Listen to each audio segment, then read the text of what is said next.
Okay, Gail, thank you so much for being a podcast guest today. We're excited to have you. Thank you. Yeah, let's dive right into it. I'm curious. I want to give the listeners an understanding before we get into the meat of the conversation. What first got you into recruiting?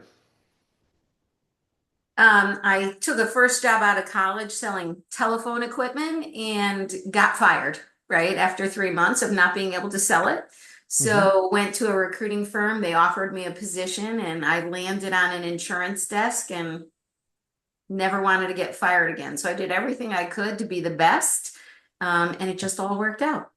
Yeah, and now you're the president of your company, right? President of my company. Yep. I worked there for about 4 years. Hmm. And in my second year, I was the highest biller in the office. And by my fourth year, at the age of 25, decided to start my own business. So I've run it through 4 or 5 recessions now. Yeah. When I started out recruiting, there wasn't an internet invented yet, or at least it wasn't to the open public.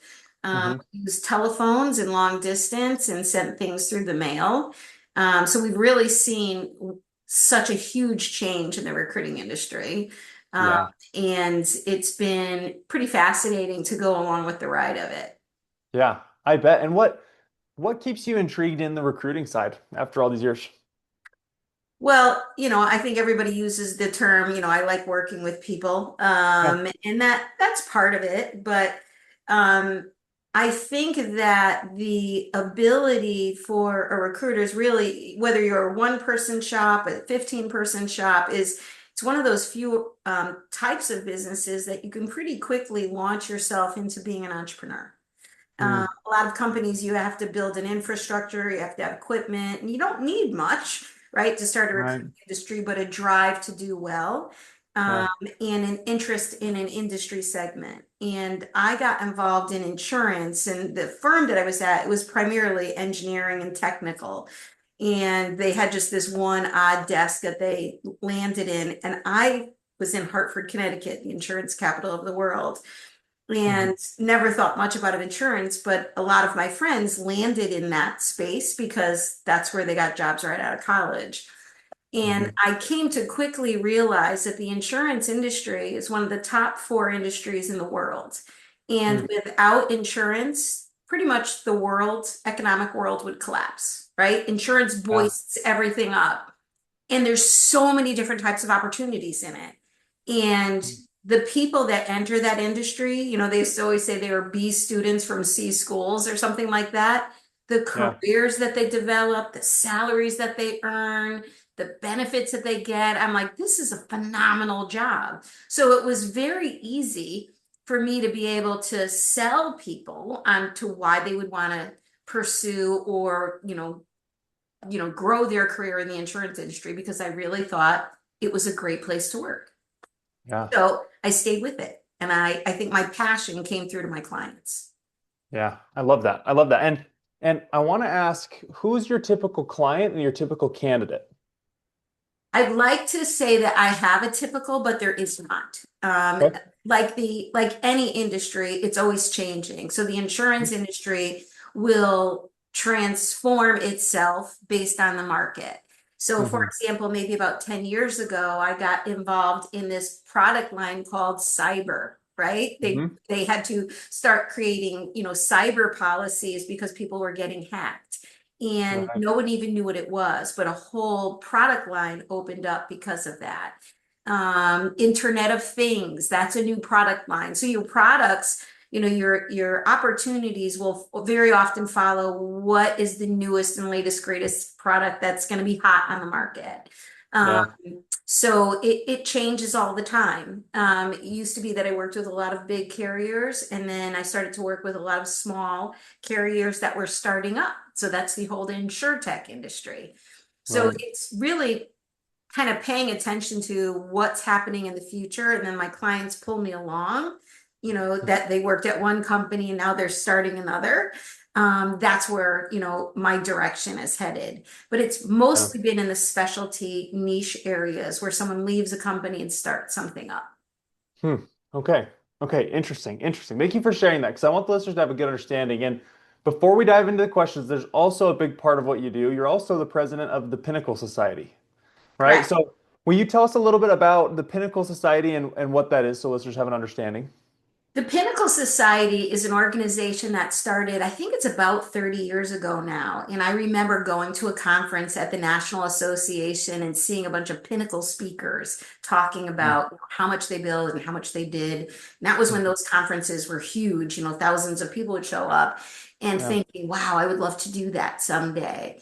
And the organization was started by a number of individuals who just wanted to kind of get with people that were their peers at the same billing level and share ideas. Well, 30 years later, it still exists. And what it is it's a group of top billers that you have to apply to get in and kind of to pass the test, right? It's not right. anyone can join and you have to get voted in. It's pretty rigorous. You have to provide financials. But when you get there, it's a community of people that, the 80-20 rule, Mhm. 20% make 80% of the revenue. Everybody in that group is the 20%, right? These are the Right. top billers in their office or they created their own companies and they're just open with their ideas. What are they doing for best practices? What do they see that are changes in the marketplace? How do they keep themselves motivated? And it's kind of an open conversation, so it's like you meet people there for the first time and you feel like you've known them all their lives because they think like you. Yeah. And so it's a really interesting group. So I was thrilled to get in one day. I waited until my oldest was out of college because it's a commitment in time, or out of Hmm. high school. And when I got in, I'm like, wow, I can't believe I'm around all these people. And then before you knew it, I was the president. Yeah. Um, I think, I had always been active in associations, both the Connecticut Association, National Association. I've been the president of the National Insurance Recruiting Association. So working on a board isn't new to me, but working on a board with this caliber of individual, it's Yeah. privilege. It's a real Yeah. privilege. So No, it's amazing. I mean, at a small level understand what it's like to just be around a group of people that do understand you're in a similar space, and then you can work and collaborate. And it's nice to be with people that are open-minded. They share their unique ideas because then you all grow, right? yeah. And I love that idea. And so I'm happy that I want that to be the floor so that listeners can have a good understanding today because the questions I have for you are going to be focused on our typical clients who are vice president, C-level executives, and they're maybe open opportunities or had their brand taken care of, and they just want to learn more about the market, right? Maybe they've only used their Mhm. network instead of tapping into recruiters, or they've worked with recruiters but they don't really know how it works. And so I'm curious. And my first question I've got for you is: you've helped companies go from an idea on paper, or a napkin, right, to billing. Mhm. I'm pretty sure billions in premium, if I'm Correct. remembering right. Yeah, I have. Okay. And I'm Okay. proud of Good. that, right? Like you Yes. help give birth to those companies, right? Right, right. It's a huge success. And so I'm curious, what do early stage insurance companies often underestimate when it comes to hiring, their first key leaders? Well, I think everyone thinks they have a bigger network than they do, right? Like Mm, you tap in and you call your buddies, right? That you're the people that you've worked with and there are always holes in that. There's always someone who's not willing to come along, or someone you can't get the attention of. So that could have you run into a problem. One of the things that we run into as well is companies really, you can hire the people that you know, but you also want to hire the best person for the job, right? Because those key leaders are the ones that are going to get you the most success. And sometimes their reputation is what gets you the funding that you need to grow your organization. yeah. And lastly, entrepreneurialism. When I talked about the 80-20 rule before, that's like the 298 rule, right? Hmm.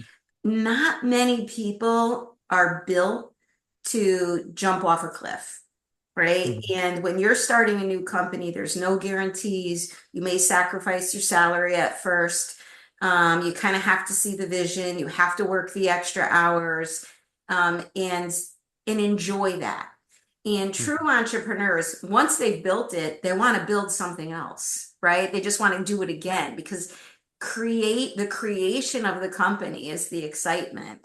Hmm. And there are many people that interview and they think they can do it. And then when it comes to pulling the trigger, they can't. So, you really have to find someone that is willing to put in their all Hmm. to build something from scratch. Yeah. Yeah, I know I've heard, I mean, tell me if you agree, but I've heard a lot of times, especially with, companies that are just starting or developing and starting that growth process, lots of times Mhm. there's an ideal of who they want to hire, and lots of times you have to come in and say, hey, look, great on paper, but we need to face some realities here of you can't have everything. You can't have a unicorn candidate all the time, Right. right? Do you experience that a lot as well? Oh, of course. Of course. And the thing that we don't see on paper is mindset, right? How does someone think? How do they process? That's the problem with looking at profiles on LinkedIn, right? Or looking at a resume and making a decision. What Hmm. something looks like on paper, and when you meet them, it's completely different, right? You Right. get a completely different vibe Hmm. or connection to that person. And this is someone that you're going to have to work with through adversity, right? We don't Hmm. always work with people through the good times. There's a lot of adversity. And how are they Right. going to react to, the bumps that you're going to go along the way? Hmm. So there has to be kind of a personal click, and you don't see it on paper, and no one could write it down because it's not something that really can be expressed that way. It can Right. only be through conversation. Yeah. That's the beauty of having a recruiter helping you fill that position, right? Is Mhm. sometimes, I mean, what I've seen, especially, I mean, we've gone through the hiring process a couple of times and there's people that, are great on paper. And then I talk to them like, oh, it'd have been nice to have a recruiter that could have vetted some of these people and actually Yeah. brought some people that are, not taking all of my time, right? Mhm. Again, nothing Mhm. against those people, but they were great on paper and not great in the process, in the interview, you know? Mhm. Yeah. But I'm curious, when we're talking about the interviews, or yeah, let's focus on the interview process. But what are the most common mistakes you see insurance professionals make when interviewing for either mid-level or more focused on the executive level roles? Well, can I clarify a second? Yeah, The please. mistakes that the person who's doing the interviewing or the interviewee, because they The, both make mistakes. let's focus on the interviewee. Okay. All Yeah. right. One of the things that I like to share with folks is that they really need to create a highlight reel of stories to explain the work that they did. So a company could see them in action. They will say, I did this, I did that, and use adjectives to describe themselves, but they really don't give a very clear kind of picture or example of that. Mm, And without having kind of those instant recalls of experiences that they've had when working, that confuses a client, right? Because then you mm, sound like everybody else. And let me mm, give you an example. I could say, I'm a great recruiter and I've been doing this a long time, or I can say I've been a recruiter for 40 years and I've been involved in the National Insurance Recruiting Association. I give you a whole story of what I've been involved with. It's more of a standout. And I think that many people kind of gloss that over and just try to check the box of, yeah, I do everything that you need, but they don't yeah. tell them how. Yeah, I'm curious because I was just talking to one of our clients yesterday, and what happened with him is he went through the interview process, went to the one of the final interviews, met a member of the board, somebody that actually started the organization, huge company. I won't say any more details so I don't give the person away, but what happened with him is he was actually in that final interview, did great, was told by everybody that he was going to have that position. But in that last interview, he had a lot of things he wanted to share, but didn't have enough time to share those stories. What would you suggest? And you don't have to have an answer for this, but for somebody like that, where you actually have a lot of success, like your background, right? You could probably talk for hours about all the successes you've seen over your career, but how do you hit those points if they're all relevant, right? I know lots of times they're not relevant, but how would you hit those points? Or would you, if you didn't hit something, would you send an email at the end that says, "Hey, I didn't get to these points because we were short on time and I wanted to respect your time, but these things I think are also valuable to know." What are your thoughts there? That's a really good question. I can't imagine a company ending an interview because they don't have time. Like if this is Mm. someone that you're going to marry and pay a lot of money to, Why Yeah. not have the extra 15 minutes in the schedule, right? Right. So I think I probably would end it at like, it seems like we have a hard stop at 11. Is there any way that we can extend this a little bit? Because I feel like I haven't shared enough information on my background to really help you, discern whether I'd be a good fit for this position or not. Mm. I feel like there's a lot of things that have been left unsaid. What's your thoughts about that? Because, Yeah. you know, they should be asking that question. I guess that goes to the mistakes the interviewer makes, right? Yeah. Is sometimes they don't dig, deep enough. And how do you limit that? Like in a time, if you're gonna Right. work with someone forever, why would you only say you have an hour if you're gonna have to Right. spend the next 20 years with them?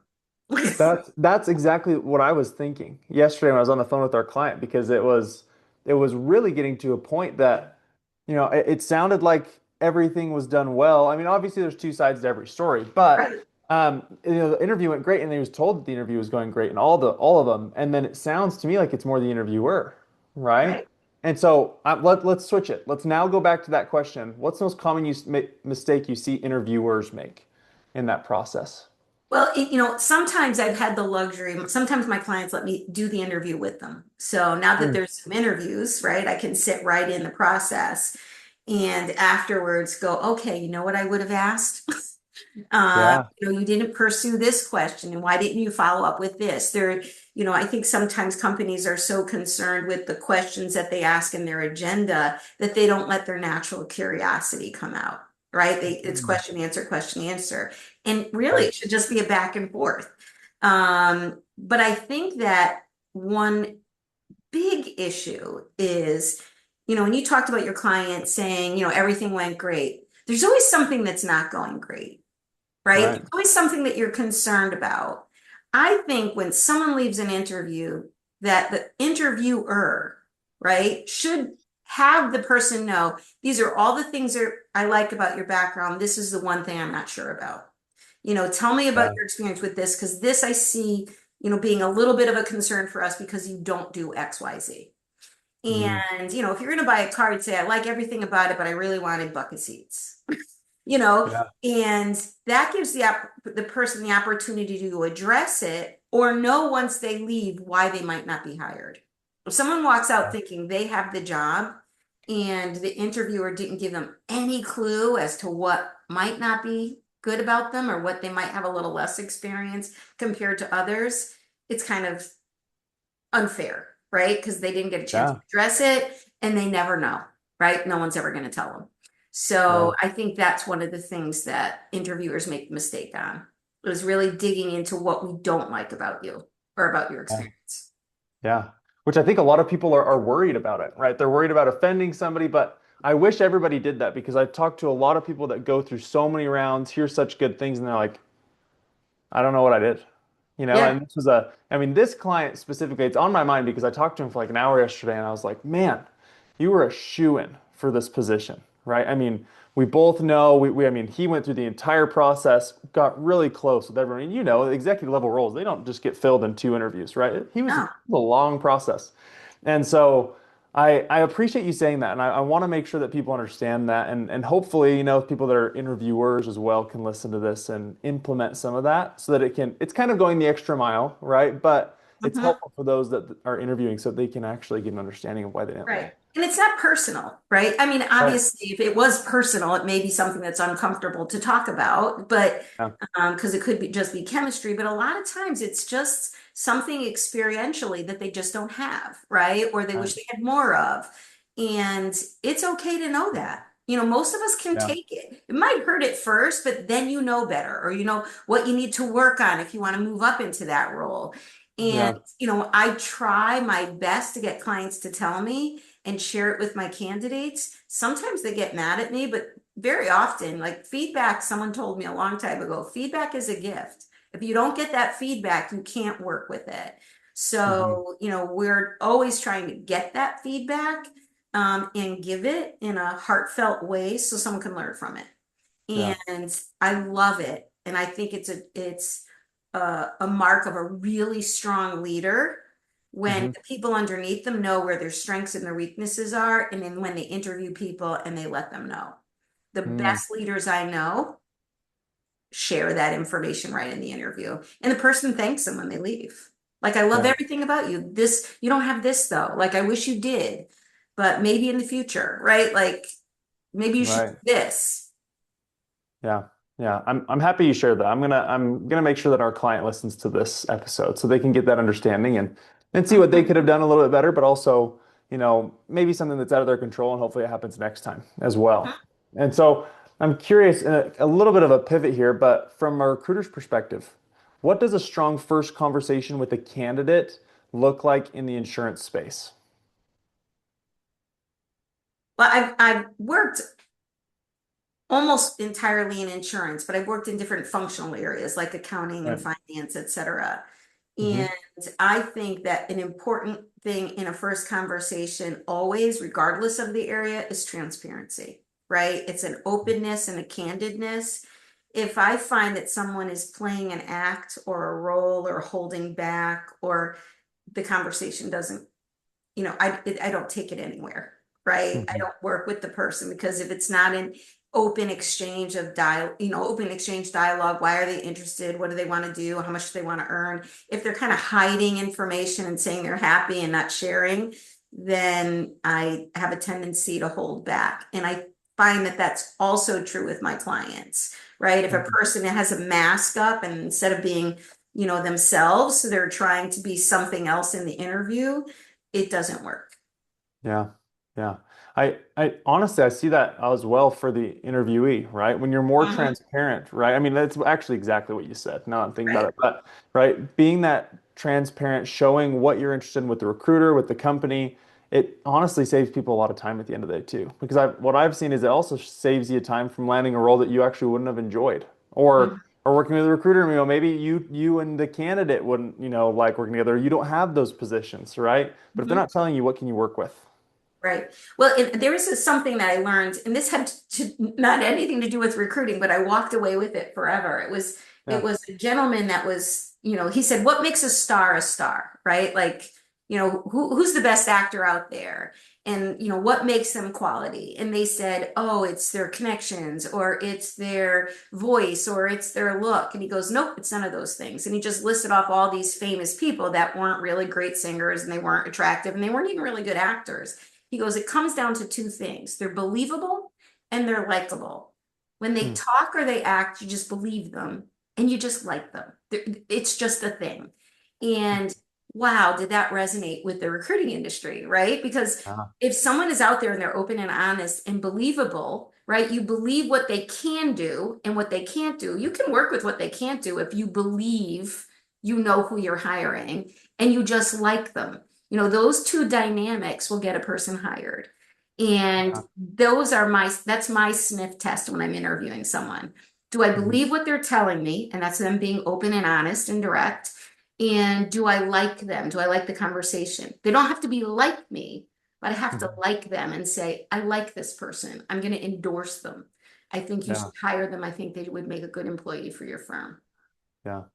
I really like that. Honestly, I honestly think about because I have clips and reels about Tom Cruise that pop up all the time, right? And there's all these people that talk about his looks aren't. I mean, he's a good looking man, but lots of times people show like how he's not symmetrical, all these things, but he is likable and he's Hmm. believable, right? Obviously, and one of the best, what people say, one of the best actors of all time, right? And Yeah. so that's really interesting to think about. It was a talent scout that, Yeah, I heard do this speech, and I'm like, wow, does that have to do with our industry? Right? yeah, yeah. It boils down to two simple things. And I love when things are simple because I'm more of a simple person. Yeah.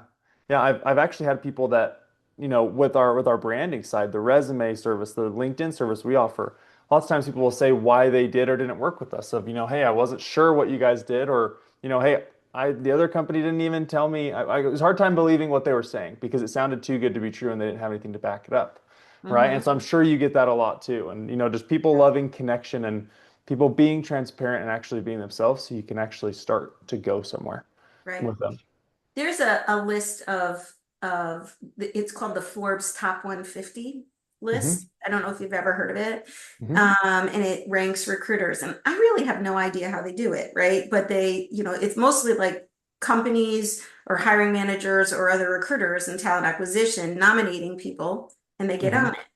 And so it's kind of like a popularity contest, right? Versus no one's Yeah. asking you for your numbers or anything like that. And I'm like, Yeah. you get and I think at this point, like 30% of the people in Pinnacle are on the Forbes list. It just got Mhm. announced yesterday. And I'm like, Yeah. you know what? It's it's likable, right? You get nominated because people just like you, right? Yeah. They like you enough to say, I think they're good. Is that person better than every other recruiter out there fundamentally? I don't know. But they're good enough for people to check off your name. And that's Right. also how you get a job, right? Yeah. You're on a list or you Yeah. get a job. So it's like the Actors Guild Award. The other actors, recommend each other versus something else. But Yeah. No, I like that. I like that thought. And Chris, I got one other question for you. Okay, so what advice would you give an experienced insurance leader who feels stuck or overlooked in the market today? okay, the one of the things that I would ask any leader is how long ago did you start feeling stuck? Because Mm, sometimes someone gets comfortable in a role and they're hoping, but they probably should have started looking 2 or 3 years earlier because mm, you could max out anywhere. So you have to pay attention to where you are in your company at any point in time and not hope that position's going to be available. The other thing I think a company or an individual needs to look at is where is an organization in their life, in their in its life cycle, right? There are businesses that are taking off, and then there's ones that are peaking and beginning to decline. And just like our own careers, so is the business, and the opportunities aren't going to be there. And mm, most people like to stay where they are. That's why recruiters exist, right? 80-20 rule. mm. 80% of the time you want to stay and you want to stay in your job, 20% you want to leave, but you just never apply, right? So someone has to Yeah. lure you away. The individual has to really be paying attention to what's going on in the company and is there truly opportunity? Because companies, just like anything, they'll begin to die, right? Yeah. They're out of their life cycle. They don't have the tech to compete anymore. Other organizations are taking over. More than likely, they should be sold, right? They can't transform themselves with the new market kind of chasing after them. So you have to pay attention to the economy and the health of your business, even though you like all the people around you, if you want your career to move forward. I love that. I love that. And I'm curious for listeners today that, they've loved what you said, potential clients, potential candidates for you. What's the best way for them to follow Gail, get an understanding and learn more? Follow Gail. I do, I do post on LinkedIn regularly. I have a tendency to be a little bit more personal than talk about business. And Hmm. for the same reason that I talked about believability and likability, I think a person has to know who I am and how I think for them to feel Hmm. comfortable calling me up. I think that my goal, I'm in the last quarter of my life, right? Or last eighth of my career, right? I'm in my 60s and I consider this the give back tour, right? It's why I volunteer so much of my time. I think the Hmm. recruiting industry is a wonderful place to be. I think every company should be more collaborative with their recruiters because whether they want us to or not, sometimes we can make or break their success by getting the right people in place. You can do it on your own, but you also need that help. And I like to do as much as I can, by reaching across to associations on the other side in the insurance industry or within the recruiting industry to kind of create a more collaborative environment and a closer one so that Hmm. it can be stronger going forward. It certainly wasn't 25 years ago, right? It was more contemptuous, and we're seeing a little bit more collaboration, but sometimes the thought of the expense can be inhibitive to companies. So, Yeah. Yeah. Well, thank you for sharing that, Gail. We've loved having you on. Hopefully, we can have you on again in the future. And we appreciate you. and So thank you for being. you're pretty believable and likable yourself, Jesse. Thank you. Come Thank across you. I that hope way. so. Yeah. I hope You so. can put Thank that you right so on much. there. I'm going to end it Yeah. like that, but I just want you to Yeah. know. So, Thank you. Thank you so much. We'll have you on again. all right, thanks.